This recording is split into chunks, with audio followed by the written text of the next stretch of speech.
గుండె ఆగింది. శ్వాస ఆగింది. గంటలు గడిచాయి, రోజులు గడిచాయి. కానీ తిరిగి మళ్ళీ గుండె కొట్టుకుంది. శ్వాస మళ్ళీ ఆడింది. తిరిగి బతికాడు. అతనే టాంజానియాకు చెందిన వ్యక్తి ఇస్మాయిల్ అజీజీ. ఈ స్టోరీ మొత్తం మీరు చూడాలి, వినాలి అనుకుంటే ఈ వీడియో స్కిప్ చేయకుండా చివరి వరకు చూడగలరు. చాలా ఇంట్రెస్టింగ్గా ఉంటుంది. టాంజానియాకు చెందిన ఇస్మాయిల్ అజీజీ తాను 6 సార్లు చనిపోయి అద్భుతంగా తిరిగి బ్రతికినట్టు చెప్పుకుంటూ సమాజాన్ని ఆశ్చర్యపరిచాడు. పని ప్రదేశంలో జరిగిన ప్రమాదం, ఇంటికి నిప్పంటుకోవడం వంటి పలు సంఘటనల నుండి అతను ఇలా పునర్జీవించడం వల్ల స్థానికులు అతన్ని మాంత్రికుడిగా భావించి భయపడ్డారు. ఫలితంగా ఈ అసాధారణ అనుభవాల వల్ల జీవితం శాశ్వతంగా మారిపోయి అజీజీ ఇప్పుడు ఏకాంతంగా జీవిస్తున్నాడు. జనన మరణాల రహస్యం అనాదిగా మానవాళిని వెంటాడుతూనే ఉంది. మనం మరణించినప్పుడు ఏమి జరుగుతుందో అర్థం చేసుకోవడానికి మతాలు, తత్వశాస్త్రాలు మరియు విజ్ఞాన శాస్త్రం అనంతమైన అవకాశాలను అన్వేషిస్తున్నప్పటికీ నమ్మశక్యమైన వాటిని ధిక్కరించే వ్యక్తులు ఇప్పటికీ అరుదుగా ఉన్నారు. చనిపోయిన వారు నిజంగా తిరిగి రాగలరా? మరి అలాంటి అసాధ్యమైన పునరాగమనం తర్వాత జీవితం ఎలా ఉంటుంది వంటి లోతైన ఆలోచనలు తన మనసులో మొదలుతుంటాయి. మనలో చాలామందికి మరణం ఒక్కసారే వస్తుంది, అంతటితో కథ ముగిసిపోతుంది. కానీ ఎవరైనా ఆ హద్దును 6 సార్లు దాటానని చెప్పుకుంటే ఇది టాంజానియాకు చెందిన ఇస్మాయిల్ అజీజీ అనే వ్యక్తి యొక్క అసాధారణమైన కథ. తాను 6 సార్లు చనిపోయి తిరిగి బ్రతికినట్లు అతను చెబుతారు.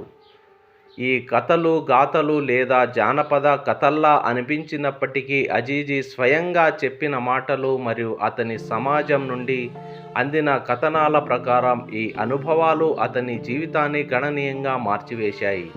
అవి అతని ఒంటరివాడిగా, భయపడేవాడిగా మార్చాయి మరియు ఇలాంటి పునరుత్థానాలు ఒక వరం లేదా శాపం అని ఆలోచించేలా చేశాయి. అజీజీ మొదటి పునర్జన్మ. అజీజీ కథ ఒక తీవ్రమైన పని ప్రదేశ ప్రమాదంతో మొదలవుతుంది. వైద్యులు అతని చనిపోయాడని ప్రకటించిన తర్వాత అతని మృతదేహాన్ని శవగదికి తీసుకెళ్లి ఖననానికి ఏర్పాటు జరుగుతుండగా ఊహించని విధంగా తను మేల్కొన్నాడు. వారు నన్ను శవాల గదికి తీసుకెళ్లారు, కానీ నాకు మెలకువ వచ్చేసరికి చాలా చలిగా అనిపించింది. అదృష్టవశాత్తు ఆ శవాల గది మూసివేయలేదు. దాంతో నేను బయటకు నడిచి వచ్చేశాను. నా కుటుంబ సభ్యులు నన్ను చూసి నేను దయ్యమని భావించి పారిపోయారు అని నెదర్లాండ్ ద్వారా ఆఫ్రిమాక్స్ ఇంగ్లీష్ రూపొందించిన ఒక డాక్యుమెంటరీలో అజీజీ గుర్తు చేసుకున్నాడు. త్వరలోనే అతను మళ్ళీ మృత్యువుకు ముఖాముఖి అయ్యాడు. ఈసారి మలేరియా వ్యాధితో బాధపడుతున్నప్పుడు శవపేటికలో ఉంచబడినప్పుడు తాను మెలకువగా ఉండి తాను బతికే ఉన్నానని గ్రహించానని అజీజీ చెప్పాడు. ఇది అతని చుట్టూ ఉన్నవారిని మరోసారి దిగ్భ్రాంతికి గురిచేసింది.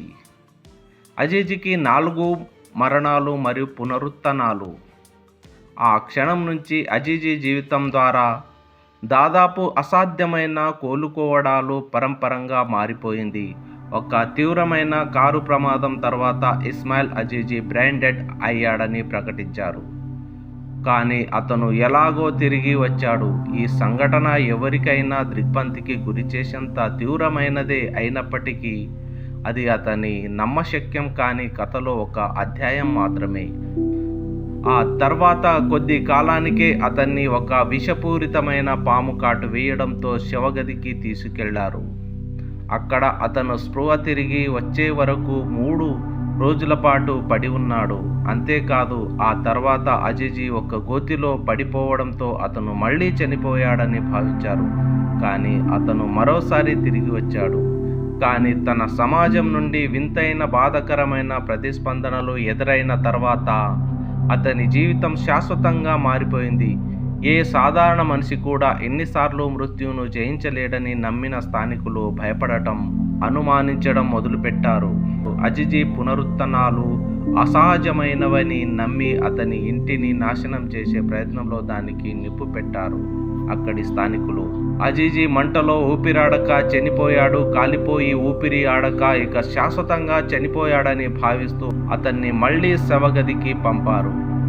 అయినా అతను మరోసారి పునరుజ్జీవనం పొందాడు. ఆ అగ్ని ప్రమాదం తాలూకా మచ్చలు ఈనాటికి స్పష్టంగా కనిపిస్తున్నాయి. భయం, మూఢనమ్మకాలు మనసులను ఏమి చేసేలా పురికొల్పుతాయో తెలిపే శాశ్వతమైన గుర్తుగా అవి నిలిచాయి.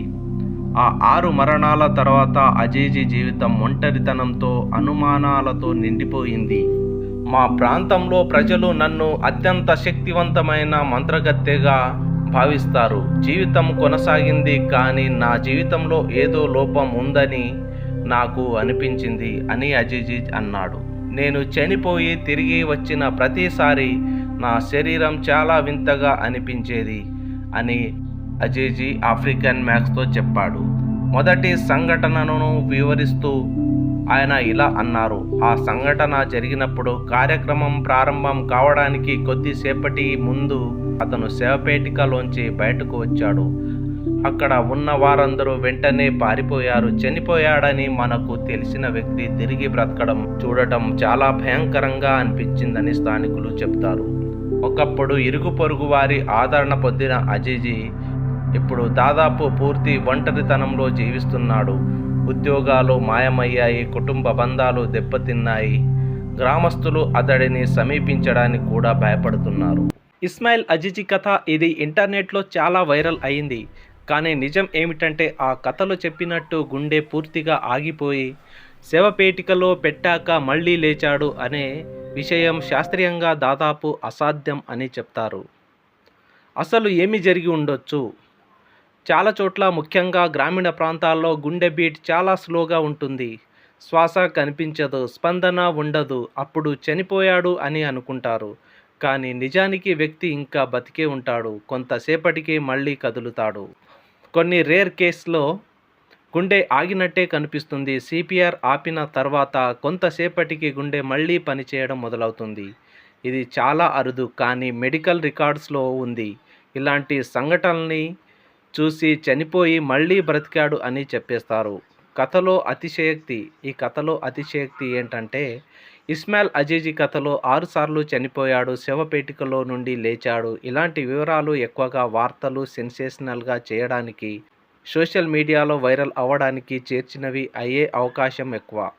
మరి ముఖ్యమైన నిజం ఏంటి? గుండె పూర్తిగా ఆగి మెదడు పూర్తిగా పనిచేయడం ఆగిపోయిన తర్వాత మనిషి మళ్ళీ బ్రతకడం సాధ్యం కాదు. సరళంగా చెప్పాలంటే ఇస్మాయిల్ అజీజీ లాంటి కథలు నిజానికి ఆల్మోస్ట్ డెడ్ పరిస్థితి, కానీ పూర్తిగా డెడ్ అలివ్ కాదు. మీరేమంటారు ఫ్రెండ్స్? ఈ వీడియో మీకు నచ్చితే లైక్ చేయండి.